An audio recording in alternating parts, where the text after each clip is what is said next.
எவ்வளவு வேலை பண்ணுவீங்க? நான் என்ன சொல்றேன்னா என் கூட லண்டன் வந்துருங்க. எப்படியும் நான் தனியா தான் இருக்கேன். நீங்க இங்க தனியா என்ன பண்ணுவீங்க? நாலு பூரா வேலை தானே. ஆமா, வேலை செய்யறதுக்கு தானே வச்சிருக்காங்க.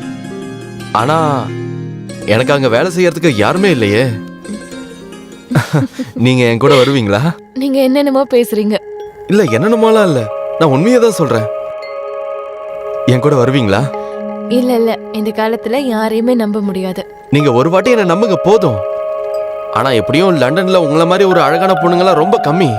முக்கியமா எனக்கு. வாங்க, வருவீங்களா? வரமாட்டேன். உங்களுக்கு என்ன பைத்தியம் பிடிச்சிருக்கா? எனக்கும் அப்படிதான் தோணுது. உங்களை பார்த்ததுல இருந்து என்னோட ஸ்க்ரூ கொஞ்சம் லூஸ் ஆயிடுச்சுன்னு நினைக்கிறேன். இங்க பாருங்க, நிறைய வேலை இருக்கு. அதான் நானும் சொல்றேன், நானும் உங்களுக்கு கொஞ்சம் ஹெல்ப் பண்றேன். கொஞ்சம் நம்ம 2 பேரும் பேசிட்டே இருக்கலாம். மத்தபடி நீங்க கொஞ்சம் பெரிய புத்திசாலி தான். ரொம்ப நன்றி. இப்ப நீங்க போங்க, நான் வேலையை பார்க்கணும். சரியா? அட நான் இப்பதானே வந்தேன். நான் கொஞ்ச நேரம் கழிச்சு போறேன். நான் இன்னும் இங்க 1 மாசம் இருப்பேன். சரி, ஓகே. எனக்கு சமையலுக்கு லேட் ஆயிட்டு இருக்கு. நான் போறேன். சரி, இன்னைக்கு என்ன சமையல்? சாப்பிடும் போது தெரிஞ்சுக்கிறேன்.